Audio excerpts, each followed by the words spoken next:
Good morning, students. Today we shall discuss about Touchstone, Duke Senior and Adam. Touchstone is a jester at the court of Duke Frederick. He is one of the memorable comic characters created by Shakespeare. Among the comic characters of Shakespeare's plays, his place comes next only as Falstaff, who is a comic character in Henry IV. He is a character whom we cannot forget easily. He is a humorous character with a difference. The most important quality in Touchstone is his wit. He is a courtier and has manner and wit. There is always a hidden meaning in what he says. He has always got a ready wit. He adds humorous point by parodying other characters in the play. By his witty behavior towards the rustics in the forest of Arden, he heightens the contrast between the court and the countryside. Touchstone can easily confuse the rustics by his courtly wits. In this way, he best enjoys the company of rustics who cannot follow his wit. He confuses Audrey's love William to such an extent that he runs away. In the play, his wit is shining and cheerful. When Audrey's love William to such an extent that he runs away, in the play his wit is shining and cheerful. When Lebeau tells Rosalind and Celia that the wrestling match is about to start and they should not miss it, Touchstone says, "It is for the first time that I have heard that breaking of ribs is a sport for ladies to see." Touchstone is full of wisdom. On the surface, he appears to be a foolish person, but his remarks and comments are full of wisdom. A critic says that he wears the joker's dress only on his body and not on his brain. Behind his foolish remarks, there is a great wisdom. He is fool only in name. In reality, he is as wise as any of the serious characters in the play. Because of his wisdom, we don't laugh at him, but we laugh with him. His folly is only a cover of his wise and sensible comments on life and things.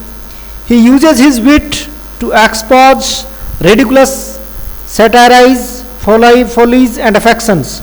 His wit is not only a clever and brilliant use of language, it is in the fact the vehicle of his wisdom and common sense. Throughout the play we hear the wise opinions of Touchstone about several subjects, mostly love, time, quarreling, court life, forest life. About him, Jacques says Touchstone is a rare fellow. He is in fact a wise fool among the foolish wise.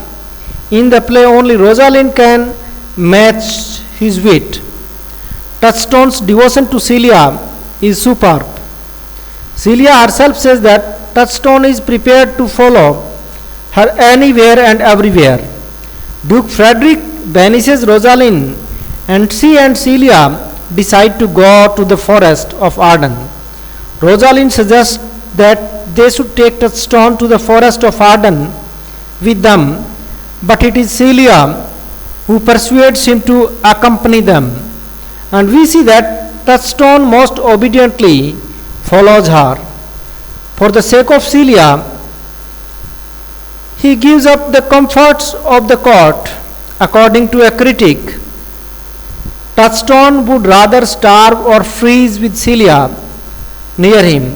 He is a friend, philosopher, and guide of the two cousins. Touchstone courtship and marriage to Audrey is a satire on the love affairs on the other couples in the play. The episode is a satire on the follies of romantic love in the play. Other lovers fall in love with beauty. Touchstone falls in love with ugliness. Besides being a fool, Touchstone serves a dramatic purpose also. He provides cheerfulness to the play and makes it lively. In short, he is an important character in the play. Now we have another character, that is Duke Senior. Duke Senior or Duke Ferdinand is the elder brother of Duke Frederick. His throne is usurped by Duke Frederick and he is banished. He goes to live in the forest of Arden. A number of his faithful courtiers willingly give up the court life and go with him to live in the forest. His daughter is not allowed to go with him to the forest. Duke Frederick keeps her in the place as his daughter Celia and Rosalind love each other deeply. Duke Senior has a number of good qualities in him. That is why his brother Duke Frederick feels jealous of him. The most prominent quality of Duke Senior is his gentleness. He is the incarnation of gentleness in the forest. Orlando goes in search of food for his servant Adam. He comes to the place where Duke Senior and his courtiers are about to take their meal. Orlando takes on his sword and threatens them not to touch food till he and his servant have pacified their hunger. But the Duke remains calm and talks gently to Orlando. He welcomes Orlando and promises him that no one will start taking food till he brings his servant Adam, and then behavior towards Oliver is also very good. Nowhere in the play do we find him showing discourtesy or using harsh words towards anyone. Duke Senior is a philosopher. His heart, he bears adversity with a philosophic calmness. He remains cheerful even in adverse circumstances. He tells his courtiers that adversity has its own uses. It is like a toad which is ugly and poisonous, but it bears a jewel in its head. In the same way, adversity is blessing in disguise. It tests inner strength. It tells us about our treacherous friends. He compares the forest life with the life of the court. He says that the life in the forest is much better than the artificial and corrupt life at the court. He is an optimist and sees only the bright side of things. He finds tongues in trees, books in running brooks, sermons in stones, and good in everything. His character is in the contrast to that of Jacques, who sees the dark aspect of things. Duke Senior is very large-hearted. He never curses his destiny for what has happened to him. He forgives even his enemies. He never utters a word of complaint against his younger brother, who has usurped his throne. Because of this quality, a large number of lords are gathered round him in the jungle. They have willingly given up the comfort of the city life in order to be near their dear Duke, in order to boost their morale. He again and again reminds them of the advantages of the jungle life. In the end, he and his courtiers get the news that Duke Frederick has returned his throne to him. Instead of becoming happy, Duke Senior congratulates all his followers. He accepts his good fortune with the same philosophic calmness with which he accepted his adversity.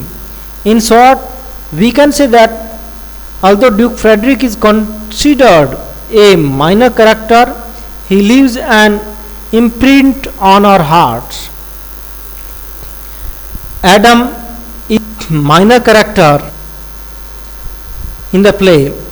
He appears in the play for a short time, but his role is memorable. He leaves his imprint on the heart of the readers. Some critics believe that there is no more beautiful character in the play than Adam. Now we shall discuss at length the character Adam. The most prominent trait of Adam's personality is his deep sense of devotion. He has been a servant in the family of Sir Roland de Boys for 60 years. After his death, he was devoted to his sons as he was to their father. He represents the simple and pure devotion to duty of all times. Nothing of the family is hidden from him. That is why he knows that Sir Roland had left a sum of 1,000 crowns in his will, so that Orlando could be brought up like a gentleman. His only ideal in life is to serve the family in which he has spent most of his life. He is willing to serve Oliver faithfully, but he does not like Oliver's cruelty and harsh treatment to Orlando. Later, when Adam tries to make peace between Oliver and Orlando, Oliver calls him an old dog. Adam is deeply hurt at these words. He is shocked and says, "Is old dog my reward? God be with my old master." He would never have spoken such a word. Adam has a great love for Orlando. He praises Orlando for his qualities, virtues, gentleness, strength and boldness. His heart weeps at the injustice being done to Orlando. Adam comes to know of Oliver's plan to kill Orlando, so he saves Orlando's life by warning him of this plan.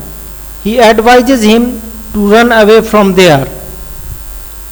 He offers to accompany his young master to the end of the world and serves him till his last health. When Orlando says that he has no money with him, Adam offers him his lifetime saving. He had saved this money for use in his old days, but now he offers it to Orlando. It shows his great love for Orlando. Orlando also loves Adam deeply. Adam is an old man. He accompanies Orlando to the forest, but he is soon tired and feels hungry. He cannot go further. He tells Orlando that he should not be troubled on account of him. He asks him to leave him there to die and go on, but Orlando cannot leave his faithful servant.